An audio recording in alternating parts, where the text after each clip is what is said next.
Breathe in, breathe out.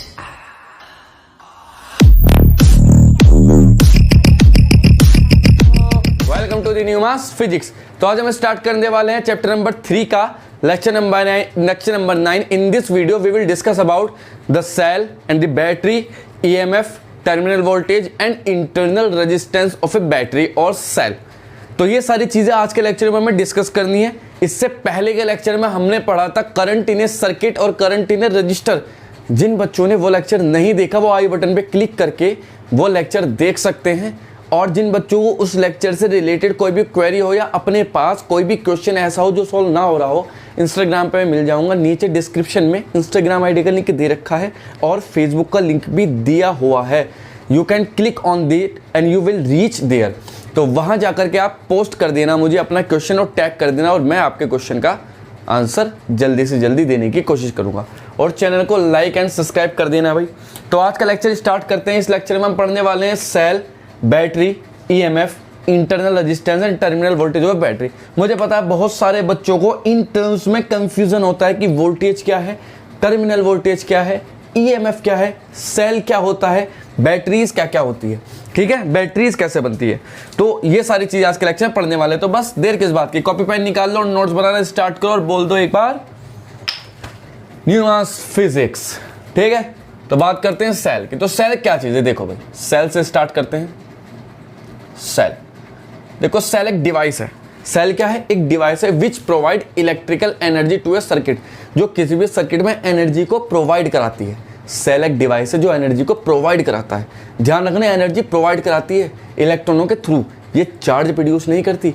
अगर आपको ऐसा लगता है कि सेल से चार्ज निकलते हैं और बल्ब पे जाकर के चले जाते हैं और वहाँ डिस्चार्ज होकर बल्ब ग्लो करता है, तो ऐसा नहीं है। सेल से चार्ज होते हैं इलेक्ट्रॉन, वो बल्ब पे जाते हैं और बल्ब सारी एनर्जी कंज्यूम कर लेते हैं इलेक्ट्रॉन को और वो रेडिएशन में कन्वर्ट कर देता है जिससे लाइट मिलती है। उसके बाद इलेक्ट्रॉन डिस्चार्ज होकर वापस बैटरी के या सेल के निगेटिव टर्मिनल पे चले जाते हैं।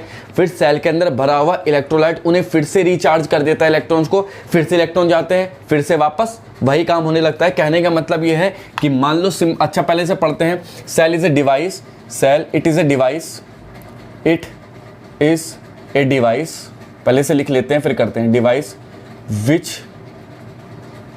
प्रोवाइड इलेक्ट्रिकल एनर्जी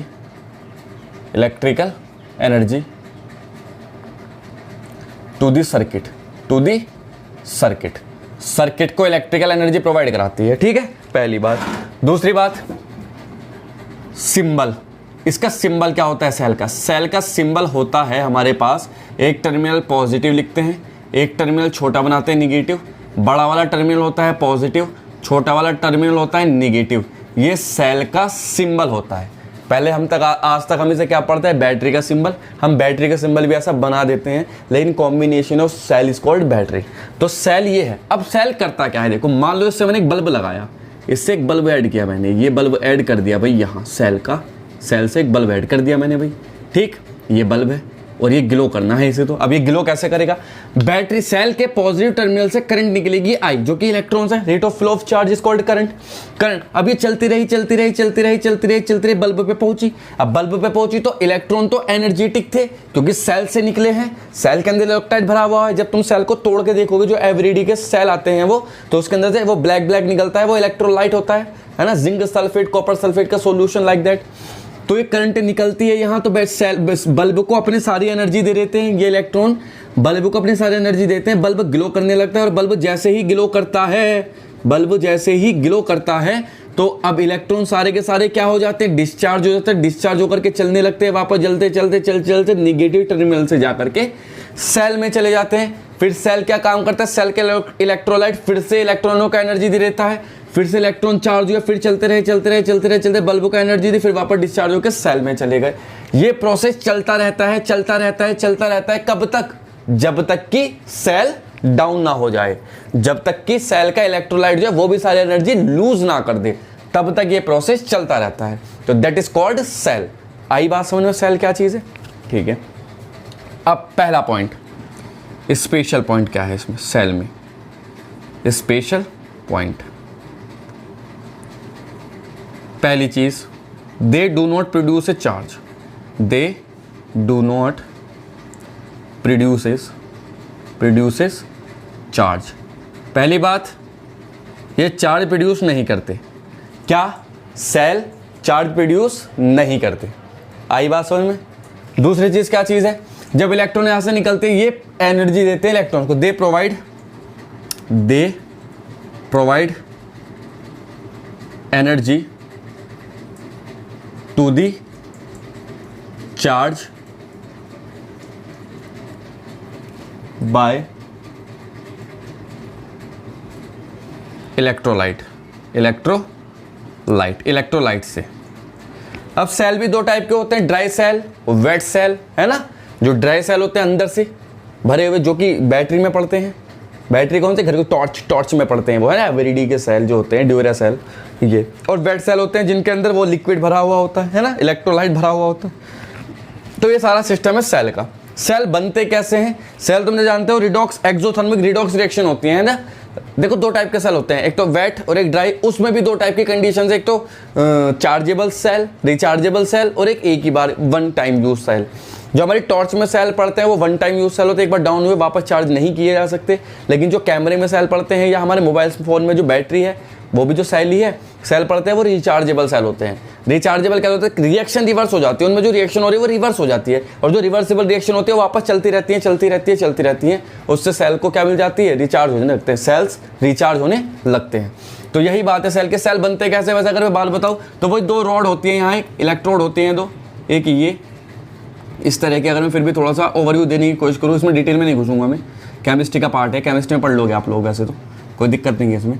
ये इलेक्ट्रोलाइट का सॉल्यूशन होता है इसमें, है ना, ये इलेक्ट्रोलाइट सॉल्यूशन। ये रॉड होती है, एक होती है कैथोड होती है एक तो, और एक क्या होती है? एनोड होती है।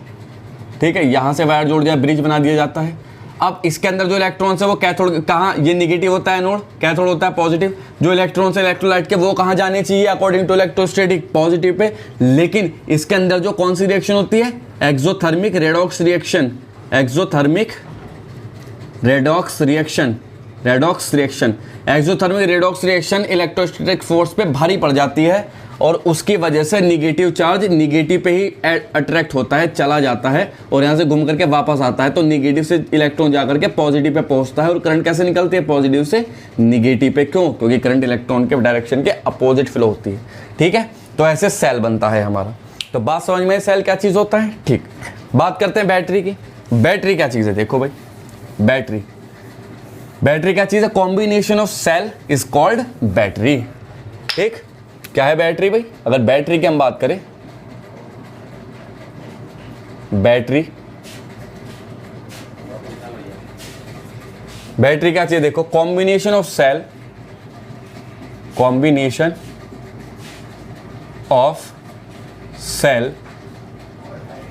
इज कॉल्ड बैटरी,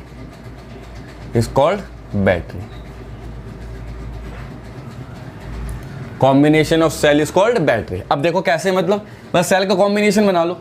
मान लो एक सेल यहाँ, ये एक सेल यहाँ, ये एक सेल यहाँ, ये ऐसे कॉम्बिनेशन के सेल को क्या कहते हैं हम? बैटरी कहते हैं। ये पॉइंट ए, ये पॉइंट बी। ठीक है भैया, तो ये सेल को कंबाइन करके क्या बना लेते हैं? बैटरी। बैटरी का भी वही काम है, एनर्जी को प्रोवाइड कराना। किनको? चार्ज को एनर्जी प्रोवाइड कराते हैं और सर्किट में पहुंचा देती है इलेक्ट्रिकल एनर्जी, वही काम है सेम। ठीक, चलो बात आती है किसकी? Internal resistance.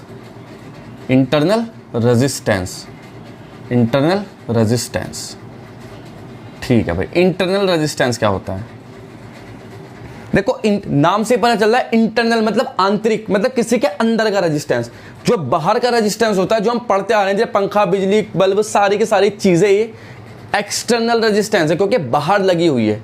अब इंटरनल रेजिस्टेंस क्या चीज है? जो बैटरी के अंदर खुद का रेजिस्टेंस है, या सेल के अंदर जो रेजिस्टेंस है। सेल के अंदर रेजिस्टेंस कौन प्रोवाइड कराता है? इलेक्ट्रोलाइट। जो इलेक्ट्रोलाइट है वो भी तो रेजिस्टेंस ऑफर करेगा नहीं, जब उससे करंट निकलेगी बाहर को। तो वो जो इलेक्ट्रोलाइट रेजिस्टेंस ऑफर करता है, that resistance is called internal resistance. तो क्या लिखेंगे? The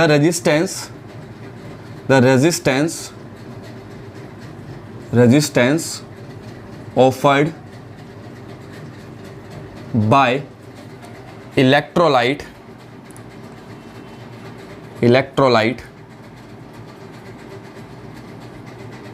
the resistance offered by electrolyte of a cell is called internal resistance denoted by, इसे डिनोट किससे करते हैं, डिनोटेड बाय, इसे डिनोट करते हैं हम स्मॉल आर से। ठीक, मतलब इसका कहने का मतलब क्या है, इसका मतलब है कि दुनिया के जितने भी सेल या बैटरी है सबका अपना अपना रेजिस्टेंस है। ठीक है, इससे पहले जो हमने सर्किट पढ़े चैप्टर नंबर 1 से लेकर 3 के लास्ट तक, आज से पहले के लेक्चर जितने पढ़े उनमें जितने भी हमने बैटरी या सेल बनाए हैं उसमें हमने या तो इंटरनल रेजिस्टेंस को कंसीडर नहीं किया या नेग्लेक्ट कर दिया गया है। लेकिन अब जो हम पढ़ रहे हैं वो इंटरनल रेजिस्टेंस किसका है, सेल का। मतलब जो बैटरी या सेल अब से हम जो सिंबल बनाएंगे वो कैसा बनाएंगे, ये बैटरी या सेल लगाया, इसके पास अपना क्या होता है, इंटरनल रेजिस्टेंस स्मॉल आर, तो ये पूरी यूनिट कहलाती है सेल। ये पूरी यूनिट मिलकर के क्या बनता है, ये पूरी यूनिट क्या बनती है मिलकर के, सेल, क्योंकि हर एक सेल का अपना क्या होता है, एक इंटरनल रेजिस्टेंस होता है। ठीक है, तो ये रेजिस्टेंस ऑफर कौन करता है, इलेक्ट्रोलाइट। इलेक्ट्रोलाइट जैसे कि मान लो हमारे पास सेल है, एवरीडी का सेल है, ये एवरीडी का सेल ऐसे होता है भैया, ये इस तरह का बनता है, इस तरह का, ये इस तरह से। ठीक, ये है यहां, आप जानते हो इन चीज़ों को, तो कोई दिक्कत वाली बात नहीं, बाजार से खूब खरीद के लाए हैं, है ना। ये रहा, ये मान लो ये कौन सा टर्मिनल है, निगेटिव, और ये कौन सा टर्मिनल है, पॉजिटिव। अब इसके अंदर जो रॉड होती है एक, जिसे इलेक्ट्रोड बोलते हैं या जिंक रॉड कह देते हैं, इस तरह से रखी होती है वो रॉड, इस तरह से वो रॉड रखी होती है इस सेल के अंदर, इस तरह से रॉड रखी होती है, देखो इस तरह से रॉड होती है। अगर मैं सेल की बात करूं इसकी पूरी, ये होती है रॉड भाई, इलेक्ट्रोड बोलते हैं, है ना। इस तरह की रॉड रखी होती है सेल के अंदर। अब होता क्या है कि ये जो इलेक्ट्रोलाइट साइड में रखा है, इसके ब्लैक कलर का जिंक का जो भी इलेक्ट्रोलाइट जिससे भरा हुआ है सेल पूरा का पूरा, ये इलेक्ट्रोलाइट है। अब जब यहाँ से चार्ज प्रोड्यूस होगा, वो चार्ज जब यहाँ से जाएगा, क्योंकि ये चार्ज प्रोड्यूस नहीं करते, ये चार्ज को क्या करते हैं, एनर्जी प्रोवाइड कराते हैं। ये इलेक्ट्रोलाइट एनर्जी प्रोवाइड कराता है इलेक्ट्रॉन्स को। ठीक है, तो जब यहाँ से चार्ज जाएगा, तो जैसे इलेक्ट्रॉन जाएगा, मान लो वो पॉजिटिव से निकलनी है करंट तो पॉजिटिव से निकलेगी बाहर की तरफ को, ऐसे आई करंट बाहर निकलेगी पॉजिटिव से, और घूम करके कहाँ चली जाएगी, निगेटिव पे चली जाएगी। घूम करके ये बल्ब जलाती हुई, बल्ब को ग्लो कराती हुई कहाँ चली जाएगी, निगेटिव टर्मिनल पे चली जाएगी करंट, तो कोई दिक्कत नहीं। अब मैं ये कह रहा हूँ कि जब पॉजिटिव से करंट निकलेगी तो इलेक्ट्रॉन पीछे की तरफ को भागेंगे। मान लो इलेक्ट्रॉन भाग रहे हैं पीछे की तरफ को, जब पीछे की तरफ को भाग रहे हैं तो रखा क्या है यहाँ, इलेक्ट्रोलाइट, जो इलेक्ट्रॉन्स को एनर्जी प्रोवाइड करा रहा है। अब जो इलेक्ट्रॉन को इलेक्ट्रिक एनर्जी प्रोवाइड करा रहा है, होगा क्या कि जो इलेक्ट्रॉन यहाँ रखा है वो तो डायरेक्ट पीछे पहुंच जाएगा, लेकिन जो इलेक्ट्रॉन यहाँ है वो तो उसे तो आने के लिए टाइम लगेगा, क्योंकि बीच में जो ये रखे हैं इलेक्ट्रोलाइट्स, जो बीच में रखे हैं वो इसको क्या करेंगे, इसके पाथ को ऑब्स्ट्रक्ट करेंगे। ये इलेक्ट्रोलाइट इस इलेक्ट्रॉन के पाथ को क्या करने की कोशिश करेगा, ऑब्स्ट्रक्ट करने की कोशिश करेगा, रोकने की कोशिश करेगा, और जिसकी वजह से इलेक्ट्रॉन्स की गति धीमी हो जाएगी, और वही किस में कंसीडर किया जाएगा, रेजिस्टेंस पर। और रेजिस्टेंस आया कहां से, सेल के अंदर के इलेक्ट्रोलाइट से, इसलिए इसका नाम क्या पड़ा, इंटरनल रेजिस्टेंस। इसका नाम क्या पड़ा है, इंटरनल रेजिस्टेंस। आई बात समझ में, क्या होता है इंटरनल रेजिस्टेंस। अब ये जो होते हैं सेल के क्या होते हैं, टर्मिनल्स। ये क्या होते हैं सेल के, टर्मिनल्स। कितने टर्मिनल होते हैं, दो, एक तो पॉजिटिव टर्मिनल होता है सेल का, और एक निगेटिव टर्मिनल होता है, और बैटरी का भी सबने देखा, एक पॉजिटिव और एक निगेटिव टर्मिनल। तो ये बात थी इंटरनल रेजिस्टेंस की। आई बात समझ में, ठीक। नेक्स्ट पढ़ते हैं क्या, ईएमएफ। अब ईएमएफ क्या चीज़ है, जो हम सेल लाते हैं खरीद के, यहीं लिख देते हैं ईएमएफ और सेल बना रहने देते हैं इस सेल को। देखो ईएमएफ क्या चीज़ है, क्या होता है भाई ईएमएफ। अगर मैं यहाँ ईएमएफ की बात करूँ, ईएमएफ की बात करूँ तो ईएमएफ फुल नेम है इसका इलेक्ट्रोमोटिव फोर्स। अब ये इलेक्ट्रोमोटिव फोर्स तो है, कोई दिक्कत नहीं भाई, नाम से लग रहा है कि भाई कोई किसी तरीके का फोर्स होगा ये, लेकिन एक्चुअल में ये फोर्स नहीं है, ये पोटेंशियल है, ये वोल्टेज है ना। ये क्या चीज़ है? वोल्ट। अब ये कौन से वोल्टेज है, ये वोल्टेज कौन सा है? तो देखो, जब ये इलेक्ट्रोमोटिव फोर्स नाम पड़ा है इसका, तो आप लोगों के मन में आ रहा होगा कि सर फिर पोटेंशियल नाम बदल के क्यों नहीं रखा गया? तो बात यह है कि जब इलेक्ट्रोमोटिव फोर्स की डिस्कवरी हुई थी ना, पोटेंशियल नाम की या वोल्टेज नाम की डिस्कवरी इलेक्ट्रोमोटिव फोर्स के बाद हुई थी। पहले इलेक्ट्रोमोटिव फोर्स को डिस्कवर किया गया था, तो बाद में अब नाम चेंज करना तो सही नहीं होता ना, क्योंकि बुक्स लिखी जा चुकी थी इलेक्ट्रोमोटिव फोर्स से रिलेटेड लिख करके अब उन्हें बदल करके पोटेंशियल लिखा जाए, it is not a practically possible. तो इसलिए इसे इलेक्ट्रोमोटिव फोर्स ही रहने दिया। और इलेक्ट्रोमोटिव फोर्स क्या चीज़ है?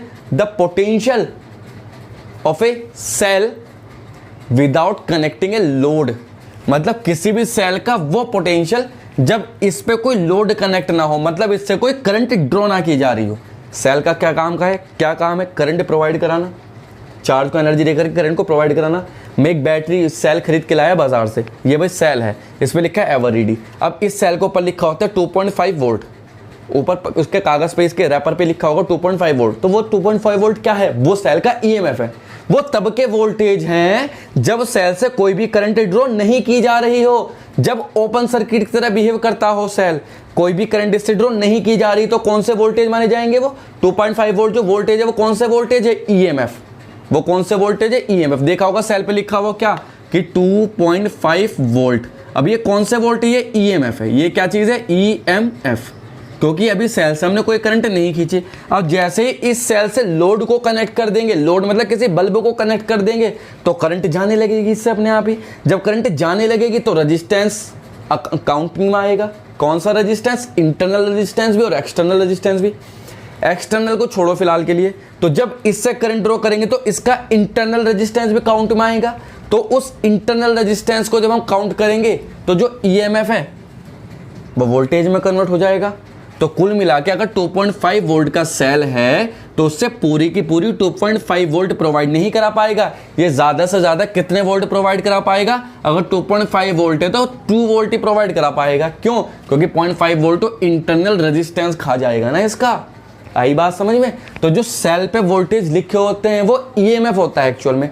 जब तक कि हमने इससे कोई करंट ड्रॉ ना की गई तब के वोल्टेज हैं, और हमने करंट ड्रॉ कर ली तो वो वोल्टेज किस में कन्वर्ट हो जाएंगे? टर्मिनल वोल्टेज में, क्योंकि वो टर्मिनल पे मिलेंगे वोल्टेज, इसके पॉजिटिव इसके निगेटिव टर्मिनल पे। तो यहाँ जो वोल्टेज मिलेंगे वो कहलाएंगे टर्मिनल वोल्टेज। और वो मिलेंगे कितने? इंटरनल रेजिस्टेंस ने जितने वोल्टेज खाए उन्हें घटा दो ईएम में से, तो टर्मिनल वोल्टेज आ जाएंगे। आई बात समझ में? Are you getting my point? मेरी बात समझ में आ रही है ना सबकी, कि कैसे इन चीज़ों को इजीली को फील करने पाएगा सारा का सारा। अगर तुम 2.5 वोल्ट का सेल लाए और एक बल्ब जलाना चाहते हो जो 2.5 वोल्ट से ही जल सकता है, उससे नीचे से नहीं ग्लो करेगा, तो क्या तुम 2.5 वोल्ट के सेल से 2.5 वोल्ट रिक्वायर्ड वाला बल्ब ग्लो करा सकते हो? नहीं करा सकते, क्योंकि 2.5 वोल्ट सेल पे जो लिखा है वो उसका कौन सा वोल्टेज है? EMF voltage. और जो जब तुम बल्ब कनेक्ट करोगे तो तुम टर्मिनल से तो कनेक्ट करोगे बल्ब को। जब बल्ब को टर्मिनल से कनेक्ट करोगे तो वोल्टेज जो टर्मिनल पे मिलेंगे वो कौन से वोल्टेज होंगे? Terminal voltage. और वो टर्मिनल वोल्टेज तो ईएमएफ से कम ही होंगे ना, अगर सेल सोर्स की तरह काम कर रहा है तो। ठीक है, तो कहने का मतलब क्या है?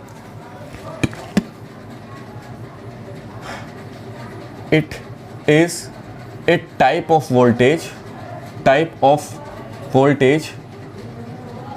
when there is no current drawn from a cell और बैटरी। ठीक, डिनोटेड बाय से डिनोट किससे करते हैं? डिनोटेड बाय ई, इसे ई से डिनोट करते हैं। तो आ रही बात में, अगर मैं इसका सिंबल बनाऊं, इस सेल का सिंबल बनाना हो तो कैसे बनाएंगे? देखो, यहाँ ये पॉजिटिव तो वहाँ बनेगा, ये इंटरनल रेजिस्टेंस, ये निगेटिव, ये पॉजिटिव, ये पूरी यूनिट सेल की है। ठीक है, ये कौन सा वोल्ट? ये ई होगा, ईएमएफ सेल के अंदर का, ये इंटरनल रेजिस्टेंस आर, इससे करंट निकलेगी आई, और ये जो वोल्टेज होंगे कौन से वोल्टेज माने जाएंगे? Terminal voltage. आ रही बात समझ में? तो कुल मिला के ये, अब जो पांचवी चीज आती है, लास्ट चीज, वो क्या चीज है? Terminal voltage.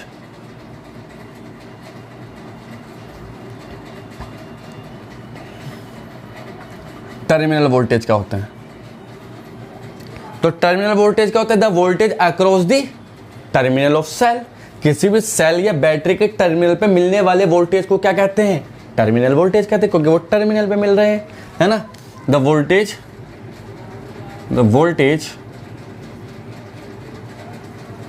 Across the terminal of cell, the voltage across the terminal of cell is called terminal voltage. ठीक है भाई। अच्छा, तो इसी सर्किट को देखते हैं, तो कौन सा टर्मिनल वोल्टेज माने जाएंगे इसके? ये टर्मिनल देखो, सेल के टर्मिनल पे मान लो ये पॉइंट ए, ये पॉइंट बी, तो ये वोल्टेज कौन सा माने जाएंगे? हमारे टर्मिनल वोल्टेज टी वी, ये माने गए टर्मिनल वोल्टेज भैया टी वी, ये टर्मिनल वोल्टेज है सर्किट के। ठीक है, डिनोटेड बाय से डिनोट किससे करते हैं? डिनोटेड बाय, इसे डिनोट करेंगे वी से ही। इसे किससे डिनोट करेंगे? वी से ही डिनोट करेंगे। अब टर्मिनल वोल्टेज में और ईएफ में एक रिलेशन होता है कि मान लो हमें टर्मिनल वोल्टेज कैलकुलेट करने हैं तो ईएमएफ कितना होगा सेल का, और हमें ईएमएफ वोल्टेज कैलकुलेट करने हैं तो टर्मिनल वोल्टेज कितने होंगे सेल के। ये पता लगाने के लिए वी नीड ए फॉर्मूला, हमें एक फॉर्मूले की ज़रूरत है। वो फॉर्मूला कैसे ड्राइव होगा, तो उस फॉर्मूले की बात करते हैं हम, देखो, है ना। तो चलो भाई लिखते हैं टर्मिनल वोल्टेज से related expression of terminal voltage. ठीक है, expression of terminal voltage, expression of terminal voltage.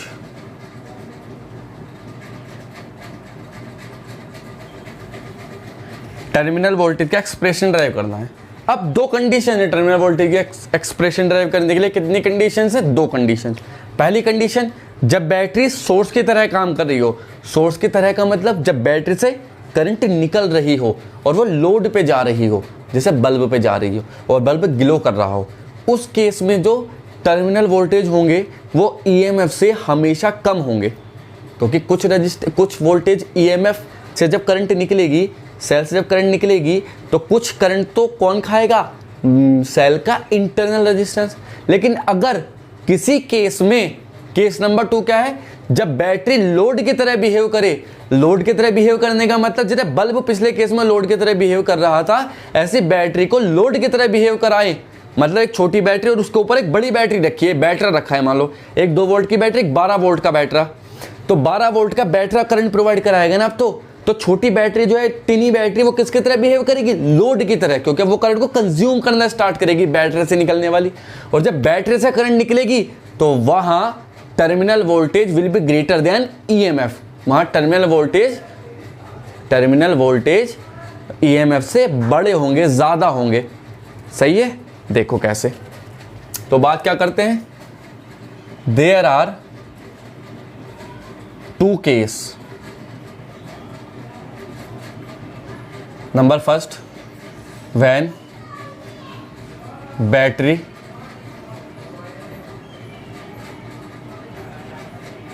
Behave as a source. चलो भाई, सोर्स की तरह काम कर रही है बैटरी, तो लगाओ भाई। मान लो ये बैटरी, ये इसका इंटरनल रेजिस्टेंस, और यहाँ पे हमने एक एक्सटर्नल रेजिस्टेंस R कनेक्ट कर दिया। ये पूरी यूनिट क्या हो जाएगी? सेल है। ये पूरी यूनिट क्या है? ये एक सेल। इसका EMF E, इसका इंटरनल रेजिस्टेंस R, करंट निकली यहाँ से I। ये इसके टर्मिनल्स हो गए जिनका पोटेंशियल कितना है? V। टर्मिनल का पोटेंशियल कितना है भाई हमारे पास? ये V पूरा का पूरा टर्मिनल वोल्टेज। इसका resistance capital R।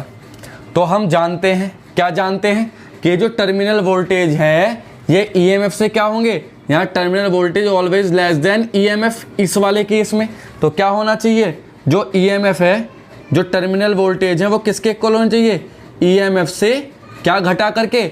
A I voltage drop across resistor. इस रजिस्टर का क्रॉस कितने वोल्टेज ड्रॉप होंगे? I into R. V equal to I R होता है, तो कितने होंगे? I into R. तो टर्मिनल वोल्टेज ईएमएफ से इतना कम होगा जितना कि रेजिस्टेंस ने पोटेंशियल खाया है।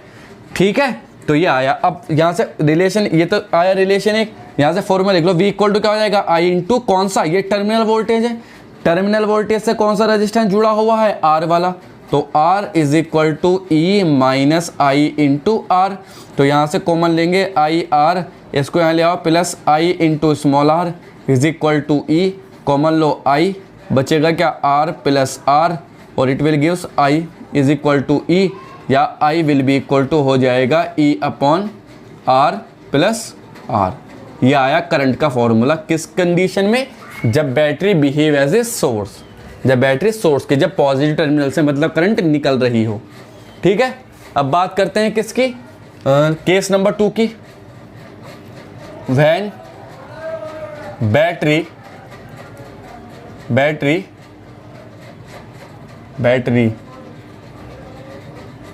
Behave as a load.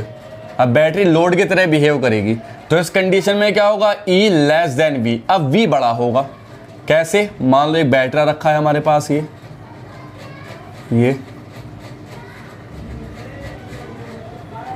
ठीक, यहां से positive negative internal resistance R, इसके वोल्टेज V हो गए, इसके E, इसके R, करंट यहां से निकलेगा क्योंकि बड़ा तो वो है, ये जाएगी E I। तो क्या लिख सकते हैं इसे, अब किरचॉफ लॉ लगा दो, लूप लॉ, नहीं आता तो नेक्स्ट लेक्चर देखना, उसमें आ जाएगा, कोई दिक्कत नहीं है। फिर भी मैं बता रहा हूं, चूंकि V बड़ा होगा यहाँ, तो V कितना बड़ा होगा, V इतना बड़ा होगा, V is equal to E के साथ IR, जितना पोटेंशियल के रेजिस्टेंस ने खाया, I इंटू R के बराबर। सही है जी बात, ठीक। तो ये रिलेशन मिलेगा हमें जब बैटरी किसकी तरह बिहेव करेगी, लोड की तरह बिहेव करेगी, जब battery behave as a load. आई बात समझ में। तो ये दो कंडीशंस है टर्मिनल वोल्टेज के लिए। तो कब टर्मिनल वोल्टेज को पॉजिटिव लेना है, कब टर्मिनल वोल्टेज को इसे ग्रेटर लेना है, कब टर्मिनल वोल्टेज को इसे लेस लेना है, ये देखना पड़ेगा बस हमें, ठीक। तो आई बात समझे तुम लोगों की कि कैसे हम क्वेश्चन कर सकते हैं, वो कैसे हमने टर्मिनल वोल्टेज, इंटरनल रेजिस्टेंस सबका कॉन्सेप्ट समझने की कोशिश की। और आई होप तुम लोगों की समझ में आ भी गया होगा। नहीं आया होगा तो इंस्टाग्राम पे फॉलो कर लेना, और अच्छे से सारी चीज़ें बता दूंगा जब आपको कोई क्वेरी होगी तो, ठीक। कुछ न्यूमेरिकल करते हैं इससे रिलेटेड, एक दो न्यूमेरिकल करके समझने की कोशिश करते हैं कि एक्चुअली में व्हाट वी स्टडीड, हमने क्या पढ़ा, ठीक। तो ये क्वेश्चन करते रहे, ये दो क्वेश्चन दिए हैं, इसमें क्या लिखा है, potential difference across the terminal, potential difference across the terminal of a battery drops. देखो ये चीज अंडरलाइन कर लो, ड्रॉप्स लिखा है, ड्रॉप्स बाय 1 वोल्ट, ठीक। चलो आगे बढ़ते हैं, बताते हैं। When current of 1 ampere is drawn from its positive terminal, जब पॉजिटिव टर्मिनल से करंट खींची गई हो 1 एम्पियर की, तब कितना पोटेंशियल ड्रॉप हुआ, 1 वोल्ट का। तो आर बताना है, मतलब यहां बैटरी के पॉजिटिव टर्मिनल से करंट निकाली जा रही है। जब बैटरी के पॉजिटिव टर्मिनल से करंट निकलती है तो किसकी तरह बिहेव करती है, सोर्स की तरह। अगर करंट पॉजिटिव टर्मिनल में जाती, जो कि नॉट ए प्रैक्टिकली पॉसिबल, वो कब होगा, जब इससे बड़ी बैटरी को ऊपर रखी हो बैटरा, तो करंट पॉजिटिव टर्मिनल में जाएगी। अदरवाइज ये पॉजिटिव से निकालती है, जब ये पॉजिटिव से निकालती है करंट तो सोर्स की तरह, और अगर पॉजिटिव में जा रही हो तो लोड की तरह, और सोर्स की तरह तो सोर्स वाला कंडीशन लगेगा। इस कंडीशन में क्या होगा, V is always greater than, वही V is always less than E, EMF, ये EMF है इसका, और ये क्या होगा R, ठीक है भाई। तो इसने क्या कहा, करंट कितनी है, I is equal to 1 ampere की, ठीक है। और इसके टर्मिनल पे कितने पोटेंशियल ड्रॉप हुआ, देखो पोटेंशियल ड्रॉप हुआ, पोटेंशियल ड्रॉप का मतलब पोटेंशियल डिफरेंस और पोटेंशियल ड्रॉप दोनों अलग अलग चीजें हैं।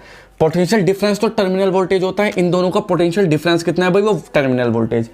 पोटेंशियल ड्रॉप कितना हो, पोटेंशियल ड्रॉप होने का मतलब कि टर्मिनल वोल्टेज में EMF घटा के जो बचा कुचा पोटेंशियल है वो पोटेंशियल ड्रॉप है। मान लो इसके टर्मिनल वोल्टेज है 1.5 और EMF है 2.5, तो कितना पोटेंशियल ड्रॉप हुआ होगा, 2.5 माइनस 1.5 मतलब 1 वोल्ट का पोटेंशियल ड्रॉप हुआ होगा। तो वही पोटेंशियल ड्रॉप दे रखा है। पोटेंशियल ड्रॉप का मतलब ये क्या चीज़ है, E माइनस V की वैल्यू दे रखी है, जो कि कितनी है, 1 वोल्ट, ठीक। अब लगाओ यहाँ, हम जानते हैं relation, by the relation, by the relation. Relation क्या होता है, रिलेशन होता है V is equal to E minus I into R. इसे लेके जाओ वहाँ, उसे लेके जाओ वहाँ, तो I इंटू आर की वैल्यू हो जाएगी E माइनस V। तो आई तो क्या है 1 इंटू आर निकालना है, ए माइनस बी पूरी की वैल्यू कितनी दे रखी है 1 वोल्ट, तो आर की वैल्यू कितनी हो जाएगी 1 ओम का रजिस्टेंस लगाना पड़ेगा, मतलब 1 ओम का रजिस्टेंस है इसका इंटरनल रजिस्टेंस। इस सेल का इंटरनल रजिस्टेंस कितना है 1 ओम का, तभी तो पोटेंशियल ड्रॉप 1 वोल्ट हो रहा है। चलो कोई नहीं, बढ़िया। ये क्वेश्चन करते हैं, इसमें लिखा था terminal voltage between the terminals of a battery depends on the current I according to the following relation. इस रिलेशन में डिपेंड कर रही है भाई V is equal to 8 minus 3i। क्या क्या चीजें बतानी है, EMF बताना है, R बताना है और मैक्सिमम करंट बतानी है, 3 चीजें बतानी है। तो देखो रिलेशन देखा हुआ लग रहा है इक्वेशन, इसे कंपेयर कर लोगे V is equal to E minus I into R on comparing, compare करा है हमने ऑन कंपेयरिंग। तो E की वैल्यू कितनी हो जाएगी 8 वोल्ट, यही EMF है, ये क्या चीज़ है EMF, एक क्वेश्चन का आंसर मिला। R की वैल्यू कितनी हो जाएगी 3 ओम, ये क्या है इंटरनल रेजिस्टेंस, दूसरे क्वेश्चन का आंसर मिला। मैक्सिमम करंट पूछी है, मैक्सिमम करंट किसी भी सेल से कब ड्रॉ की जा सकती है, किसी भी बैटरी से मैक्सिमम करंट कब खींची जा सकती है। मान लो हमारे पास ये एक सेल है, मान लो हमारे पास क्या है एक सेल है, ये पॉजिटिव ये निगेटिव, और यहां से हमने करंट खींची मैक्सिमम करंट किस कंडीशन में खींची जा सकती है, जब टर्मिनल वोल्टेज कितने हो 0, जब टर्मिनल्स पे कोई भी लोड ना हो, तब जो करंट होगी सेल के अंदर वो कौन सी करंट है मैक्सिमम करंट। उसके बाद तो इंटरनल रेजिस्टेंस करंट खा लेगा तो घट जाएगी अपने आप ही, ठीक है। तो क्या लिखेंगे when terminal voltage is 0 then current will be maximum. तो लिखो भाई V is equal to E minus I R, V की value 0 is equal to E कितना दे रखा है 8 माइनस I कितना है निकालना है इंटू 3, तो it will gives I is equal to 8/3 ampere. तो ये है भैया कुछ क्वेश्चन टर्मिनल वोल्टेज से रिलेटेड, आई होप तुम लोगों की समझ में आए होंगे। अगर क्वेश्चन समझ में आए हो तो लाइक कर देना, और कुछ भी समझ में ना आया हो तो इंस्टाग्राम पे मिल जाऊंगा, फॉलो करके मुझे क्वेरी कर देना, अपना DM कर देना मैसेज, ठीक है। तब तक के लिए थैंक यू।